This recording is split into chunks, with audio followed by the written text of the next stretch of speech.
بسم اللہ الرحمن الرحیم۔ السلام علیکم۔ ایک دفعہ سلطان صلاح الدین ایوبی کھلی کچہری کے اندر لوگوں کے مسائل حل کر رہے تھے کہ اتنے میں باہر کسی عورت کے رونے کی آوازیں آنے لگیں۔ جب سلطان صلاح الدین ایوبی کے کانوں تک اس عورت کی آواز پہنچی تو سلطان نے باغور باہر کی طرف دیکھا تو کھلی کچہری کے اندر سناٹا چھا گیا اور تمام لوگوں کا رخ دروازے کی طرف ہو گیا۔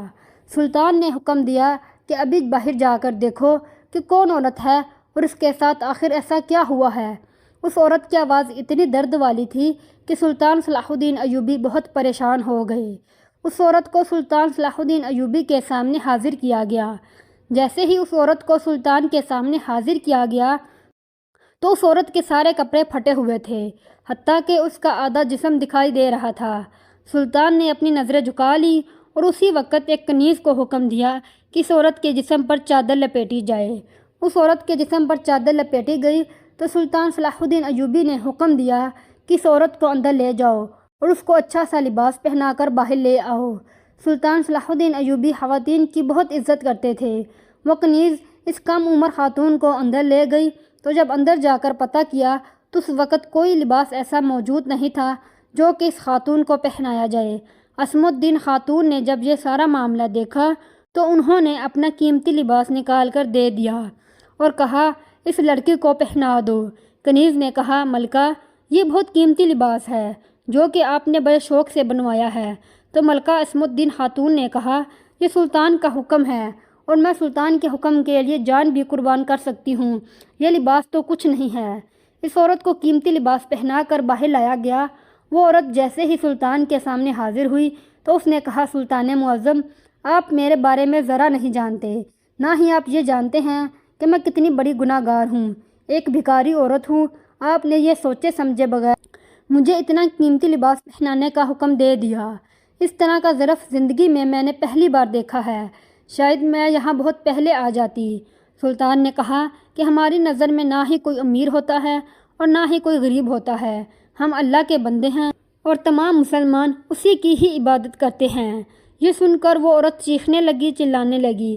اس کی درد بھری آواز سن کر سلطان صلاح الدین ایوبی نے کہا اے خاتون بتاؤ تو صحیح تمہارے ساتھ کیا زیادتی ہوئی ہے۔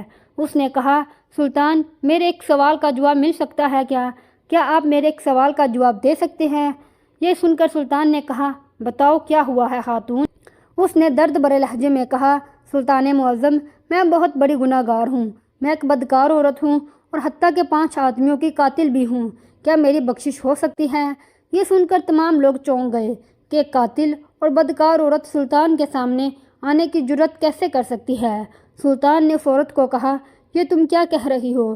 تو اس عورت نے کہا سلطان معظم بے شک میں بدکار تو ضرور تھی لیکن قاتل کبھی نہیں تھی، لیکن اپنی جان بچانے کی خاطر مجھے قتل کرنا پڑا۔ یہ سن کر سلطان نے کہا کھل کر بولو کیا بات ہے؟ اس نے کہا سلطان معظم میری شادی ایک مزدور سے ہوئی تو اللہ تعالیٰ نے ہمیں ایک بیٹا دیا۔ میرا بیٹا جب 2 سال کا ہوا تو میرا شوہر کسی حادثے میں زخمی ہو گیا اور اتنا زخمی ہوا کہ وہ کمانے کے قابل نہ رہا۔ لہٰذا جب میں نے اپنے شوہر اور بچے کو بلکتا دیکھا تو مجھ سے رہا نہ گیا اور میں بھیک مانگنے کے لیے باہر نکل پڑی، لیکن میں جس کے پاس بھی بھیک مانگنے کے لیے جاتی وہ بھیک دینے کے مطالبے میں مجھ سے میرے جسم کا تقاضا کرتے۔ مجھے اللہ تعالیٰ نے بے انتہا حسن سے نوازا ہے، لہٰذا چند دن بھوک سہنے کے بعد مجھے پتہ چل گیا کہ اگر اس دنیا میں زندہ رہنا ہے تو مجھے اپنا جسم بیچنا پڑے گا، اور اس کے بعد میں نے اپنا جسم کو بیچنا شروع کر دیا۔ کبھی میں کسی تاجر کے پاس اپنا جسم بیچتی تو کبھی کسی قاضی کے پاس تو کبھی کسی زمیندار کے پاس۔ ایک دن مجھے ایک وٹیرے کی طرف سے پیغام ملا، اس نے مجھے اپنے ڈیرے پر بلایا اور کہا کہ فلاں دن ڈیرے پر آ جاؤ، تمہیں میرے ساتھ ایک رات گزارنے کے بدلے میں 500 سونے کے سکے دیے جائیں گے، لہٰذا تم ایک رات کے لیے میرے ساتھ 500 سونے کے سکوں کے لیے تیار ہو جاؤ۔ یہ میری ساری زندگی کی کمائی سے بھی زیادہ تھی، لیکن جب میں اس ڈیرے پر پہنچی تو میں نے اس وڈیرے کو کہا کہ بے شک میں کئی لوگوں کے ساتھ سو چکی ہوں، لہٰذا میں ایک رات کے 500 سونے کے سکے لوں گی۔ یہ سن کر وڈیرے نے کہا تم ٹھیک کہہ رہی ہو۔ وہ وڈیرا مجھے ایک ہال کے اندر لے گیا۔ میں جیسے ہی داخل ہوئی تو باقی 5 آدمی شراب میں دھت بیٹھے ہوئے تھے۔ میں نے وڈیرے سے کہا، یہ کون ہیں؟ تو اس نے کہا، یہ سب میرے دوست ہیں۔ اس ایک رات میں آپ نے ان تمام لوگوں کو اپنے جسم سے لطف اندوز کرانا ہے۔ میں نے اس وڈیرے کو کہا، تمہارا اور میرا مطالبہ صرف ایک تمہارے ساتھ ہوا تھا۔ ان 5 آدمی کے سامنے میں اپنا جسم نہیں پھیلا سکتی۔ اس وڈیرے نے کہا کہ 500 سونے کے سکے تمہیں کس چیز کے مل رہے ہیں؟ تمہیں ایسا کیا کرنا پڑے گا؟ میں نے وڈیرے کی بات ماننے سے انکار کر دیا۔ جب میں نے اس کی بات کا انکار کیا تو مجھے پتہ چل گیا کہ اب یا تو مجھے اپنا جسم ان کے حوالے کرنا پڑے گا یا پھر میری جان جائے گی۔ میں نے اسی وقت خنجر نکالا اور لڑتے لڑتے میں نے ان 5 آدمیوں کو شراب کے نشے میں دھت خنجر سے ان کے گلے کاٹ دیے۔ کسی کو خنجر سینے میں لگا تو کسی کے گردن میں، اور وہ سب کے سب مر گئے۔ ایک کو خنجر تھوڑا گہرا نہیں لگا اور وہ وہاں سے بھاگتے ہوئے اس نے خنجر میرے سینے میں گھونپ دیا، لیکن میں خوش قسمت تھی کہ اس نے جس جگہ خنجر مارا اس جگہ میرا دل نہیں تھا، بلکہ میرا دل قدرت کے بنائے گئے نظام کی وجہ سے بائیں طرف تھا۔ اگر میرا دل دائیں طرف ہوتا تو شاید میں بھی موقع پر ہی مر جاتی۔ لہٰذا مجھے زخم تو ضرور ملا، لیکن میری جان بچ گئی۔ میں باہر نکلی تو ایک بزرگ چرواہا گزر رہا تھا۔ اس نے مجھے زخمی حالت میں دیکھا تو اس نے مجھے اپنے گدھے پر بٹھایا اور اپنے گھر لے گیا۔ اس نے میری دیکھ بھال کی اور میرے زخم کو داغا، اور چند دن اس کے پاس گزارنے کے بعد میرے زخم میں بہت بہتری آئی۔ جاتے ہوئے اس چرواہے نے مجھے، جو کہ ایک بزرگ تھا، اس نے مجھے ایک چادر لپٹائی اور کہا، میرے پاس کسی خاتون کے کپڑے نہیں، کیونکہ میں اکیلا بوڑھا بزرگ ایک کو جھونپڑی میں رہتا ہوں، لہٰذا تم اس چادر کو لپیٹ کر اپنے گھر چلی جاؤ۔ سلطان معظم، میں چادر لپیٹ کر تھوڑا سا باہر نکلی تو دیکھا کہ ایک اور بھکاری سردی میں بیٹھا تھا، لیکن میرے دل میں ابھی تک وہ تڑپ میرے دل میں تھی۔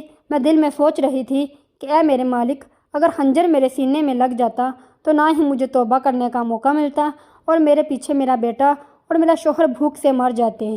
میں دل ہی دل میں اللہ کا شکر ادا کر رہی تھی اور توبہ کر رہی تھی، لیکن میرے دل میں یہ ایک سوال تھا کہ کیا اتنی بڑی گناہ گار کو اللہ تعالیٰ معاف کر سکتا ہے؟ اور اسی سوال کو لیے میں یہاں سے گزری تو مجھے پتہ چلا کہ سلطان صلاح الدین ایوبی کھلی کچہری کے اندر موجود ہیں، اور میں دوڑتی ہوئی آپ کے پاس آ گئی۔ سلطان معظم، کیا آپ بتا سکتے ہیں مجھے معافی مل سکتی ہے؟ کیا میں ان گناہوں کی توبہ کر سکتی ہوں؟ یہ سن کر سلطان صلاح الدین ایوبی مسکرانے لگے اور کہا، اے خاتون، تمہیں ایک چھوٹا سا واقعہ سناتا ہوں میں۔ اس واقعے کو سننے کے بعد مجھے یقین ہے کہ تمہیں میری بات سمجھ آ جائے گی۔ تمام لوگ سلطان صلاح الدین ایوبی کی طرف دیکھ رہے تھے۔ سلطان صلاح الدین ایوبی نے کہا کہ سلطان نور الدین زنگی کے دور حکومت میں تقریباً میں 12 سال کا تھا۔ اس وقت میں ایک مدرسے میں تعلیم حاصل کر رہا تھا۔ اسی شہر میں ایک عورت جو کہ بے انتہا حسین و جمیل اور خوبصورت تھی۔ اس عورت کو اللہ تعالیٰ نے بے حد حسن سے نوازا تھا۔ ہرن جیسی آنکھوں والی لڑکی اس پورے شہر میں اس جیسی کوئی موجود نہ تھی، اور اتفاق کی بات کہ وہ عورت بھی غربت سے تنگ آ کر اس نے بھی اپنے جسم کو بیچنا شروع کر دیا تھا، لیکن اس کا کاروبار اتنا سستا نہیں تھا۔ وہ اپنا جسم بڑے بڑے وزیروں، بڑے بڑے قاضیوں اور حتیٰ کہ بڑے بڑے تاجروں کے پاس بیچتی تھی۔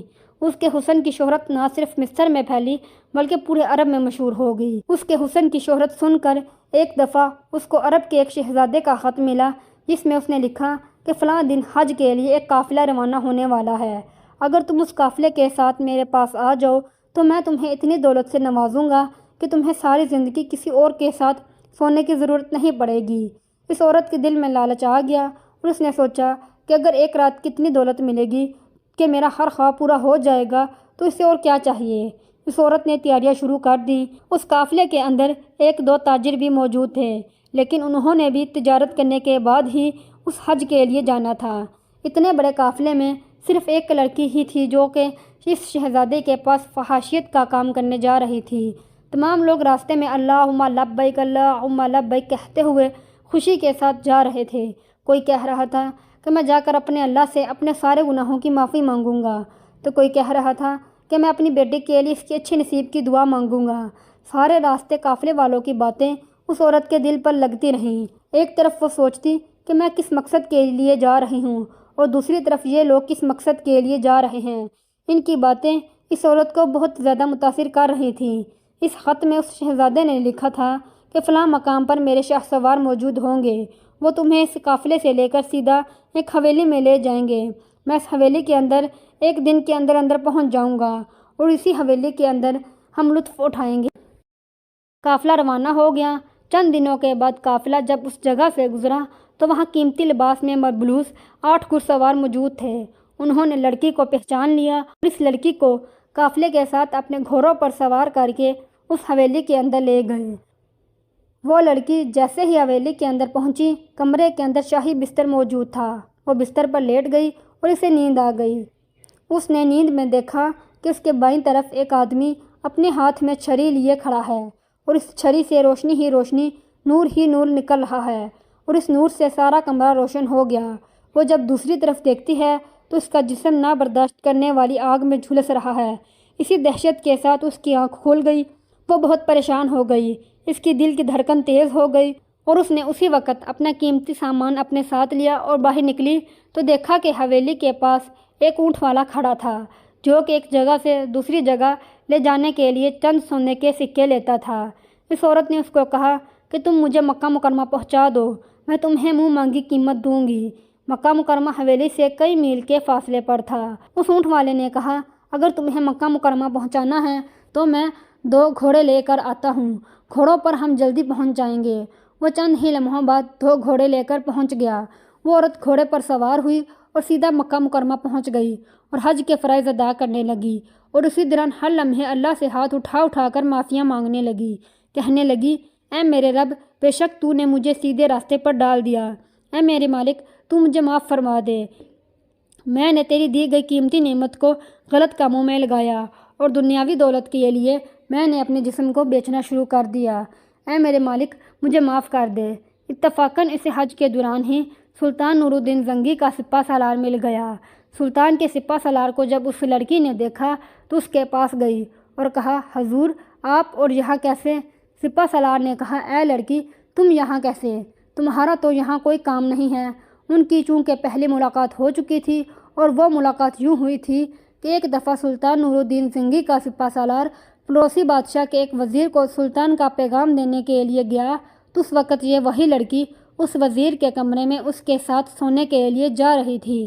سلطان نور الدین زنگی کے سپہ سالار نے اسے منع کیا تھا کہ تم یہ کام چھوڑ دو، ایک مسلمان ہو کر تم یہ غلط کام کیوں کر رہی ہو؟ لیکن اس لڑکی نے اس وقت سلطان کے سپہ سالار کو جھڑک کر وہاں سے چلی گئی۔ لہٰذا سپہ سالار اسے مکہ مکرمہ میں دیکھ کر حیران ہو گیا تو اس لڑکی نے سپہ سالار کو بتایا کہ اللہ تعالیٰ نے مجھے توبہ کرنے کی توفیق عطا فرما دی ہے۔ میری منزل تو غلط تھی لیکن میری منزل، میرا راستہ، میرا دل سب بدل گیا ہے اور میں نے اللہ سے توبہ کر لی ہے۔ اللہ سے تم بھی دعا مانگو کہ وہ مجھے معاف کر دے۔ سپہ سالار نے کہا بے شک وہ بڑا غفور الرحیم ہے، وہ تمہیں ضرور معاف کر دے گا۔ ان دونوں نے اکٹھے حج ادا کیا اور جب حج کی واپسی پر قافلہ تیار ہونے لگا تو اس لڑکی نے سپہ سالار کو کہا میرے ساتھ اور کوئی نہیں ہے، لہٰذا میں اسی قافلے کے ساتھ واپس جانا چاہوں گی۔ تو سپہ سالار نے تحمل سے بات سنی اور کہا کہ بے شک تم ہمارے ساتھ چلو، لیکن یہ حاجیوں کا قافلہ ہے اور میں ایک سپہ سالار ہوں، اگر میرے ساتھ قافلے والے نامحرم لڑکی کو دیکھیں گے تو وہ مجھے کیا کہیں گے؟